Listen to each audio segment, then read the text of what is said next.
In this video, we'll be talking about stretch reflexes, which is essentially the reflexive activation of spinal motor neurons due to stretch of a muscle. But how does this happen? What receptors in the muscle sense this stretch to cause this reflex? On the left here, we have our leg with muscles either side of the knee joint.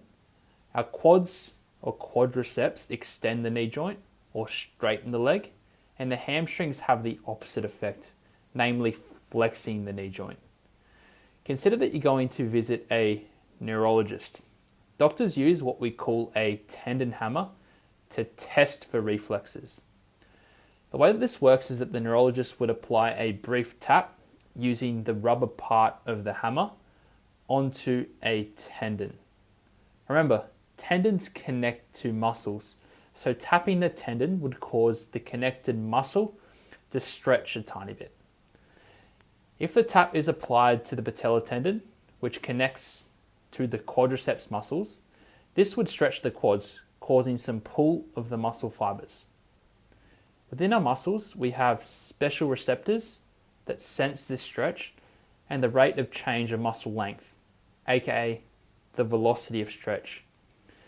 These are called muscle spindles and are a type of proprioceptor, telling your nervous system about where your body and muscles are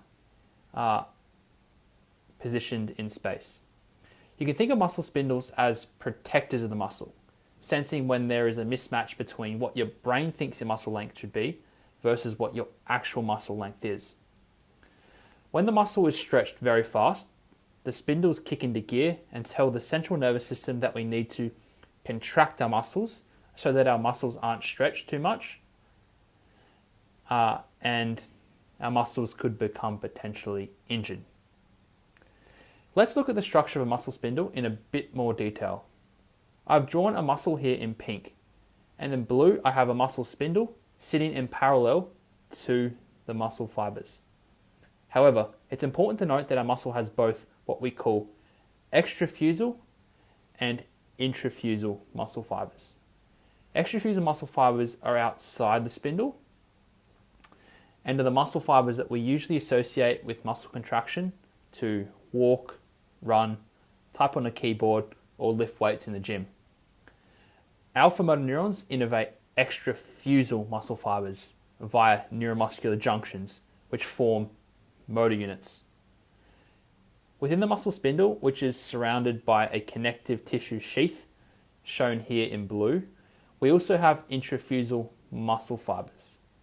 Intrafusal muscle fibers have some sensory or afferent neurons that are connected to them. When the intrafusal muscle fibers are involuntarily stretched, this causes afferent neurons to be activated, which fire off action potentials into the spinal cord.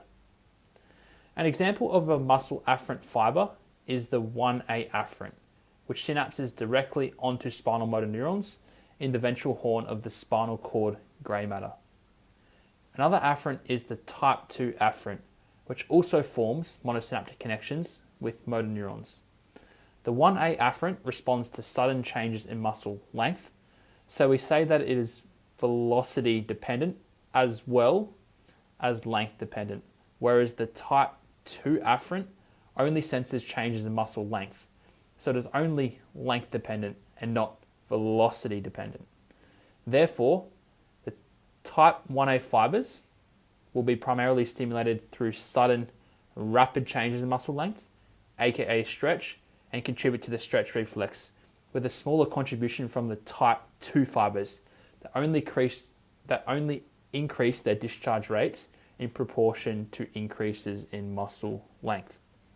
So, overall, when the quads are stretched, muscle spindles send action potentials back into the spinal cord, which then cause the reflexive activation of motor neurons that travel back out to the muscle. This is via a single excitatory synapse in the spinal cord, which uses the neurotransmitter glutamate. At the muscle, alpha motor neurons activate muscle fibers via the release of acetylcholine at the neuromuscular junction, just like what would happen during voluntary muscle contractions set up by the brain. However, if the agonist quadriceps is reflexively activated and contracts, it would make sense to switch off the antagonist hamstrings that flex the knee to prevent co-contraction. And this is what happens. If both sets of muscles are reflexively activated upon stretch of the agonist quadriceps, there would be no movement at the joint.